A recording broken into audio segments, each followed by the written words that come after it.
मला असं वाटतं ना, प्रत्येक कलाकाराला असं वाटत असतं की आपल्याला असे रोल्स मिळावेत ज्यांनी आपण स्वतःला सुद्धा सरप्राईज करू शकू.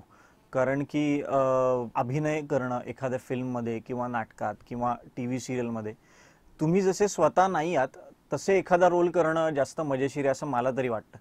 त्यामुळे जेव्हा मला या फिल्मसाठी फोन आला की असा असा एक रोल आहे, एका रिक्षावाल्याचा रोल आहे, त्यामुळे मला असं वाटतं मी स्वतःला अशा भूमिकेत याच्या आधी कधीच बघितलं नव्हतं. आणि त्यामुळे मला सुद्धा दोन क्षण असं वाटलं की अरे आपल्याला जमेल का हे, पण हे मजेशीर वाटतंय, हे यात मजा येईल आपल्याला असं करायला असं वाटलं. आणि त्यामुळे या फिल्मचा भाग जेव्हा मी झालं तेव्हा मला भयंकर ही आनंदाची गोष्ट होती. असं बऱ्याच वेळा व्हायचं की मी आणि प्रकाश सर रिक्षामध्ये बसून रस्त्यावर जायचो आणि मग शॉट घेतल्यानंतर परत येऊन सगळे बघायचे. तर आम्ही बोरिवलीच्या ठाकरे सभागृहाच्या बाहेर शूटिंग करत होतो आणि असंच खूप ट्रॅफिक होतं रस्त्याने, त्यामुळे गोंधळ खूप होता आजूबाजूला, लोक शूटिंग बघायला येत होती. आणि त्या सगळ्या सिच्युएशनमध्येच आम्हाला तो सीन व्यवस्थित करायचा होता, कारण की रहदारीचा रस्ता होता आणि पटपट तो सीन करणं गरजेचं होतं. कारण एकदा लोक जमायला लागल्यानंतर मग ते फ्रेममध्ये थोडंसं अवघड होतं सगळ्यांना सांभाळायला. तर असं होतं की प्रकाश सर रिक्षातनं उतरतात आणि निघून जातात पैसे देऊन, आणि मग मी रिक्षा वळवून घेतो आणि पुन्हा माझ्या मार्गाला जातो. तर प्रकाश सर रिक्षातनं उतरले, पैसे देऊन गेले आणि शॉट चालू होता. तर एक मुलगी आली आणि मला म्हणली बोरिवली स्टेशन चलो गे. तर मी म्हणलं की नाही नाही अभी जाने का, अभी लंच का टाइम आहे, असं झालं. आणि मी तिकडनं स्वतः रिक्षा चालू करून तिकडनं निघून गेलो.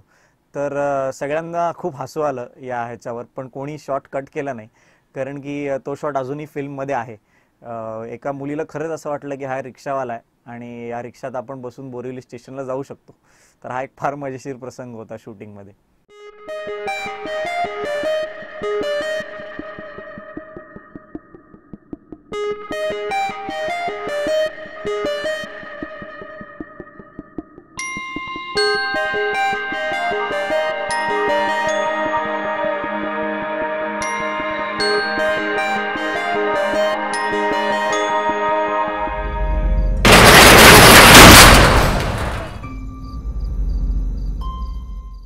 मला असं वाटतं की कुठलीही फिल्म जेव्हा ऑडियन्सला आवडते किंवा इंटरेस्टिंग वाटते तर त्याचं सगळ्यात मूळ कारण असतं त्या फिल्मची कथा. आणि तसंच शटरच्या बाबतीत घडलं असं मला वाटतं, कारण की मूळ जी मल्याळम फिल्म आहे त्याची कथा भयंकर इंटरेस्टिंग आहे. त्यामुळे के प्रकाश सरांना असं वाटलं की आपण मराठीत ही बनवून बघूया.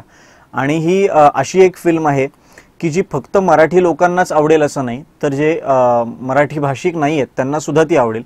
कारण की बेसिक काही इमोशन्स आहेत या फिल्ममध्ये, जी बेसिक याची स्टोरी लाईन आहे ती सगळ्यांना रिलेट होण्यासारखी आणि अपील होण्यासारखी आहे. आणि मला असं वाटतं की हीच या फिल्मची स्ट्रेंथ आहे. त्यामुळे शटर ही फिल्म सगळ्यांना भयंकर आवडेल असं मला वाटतं.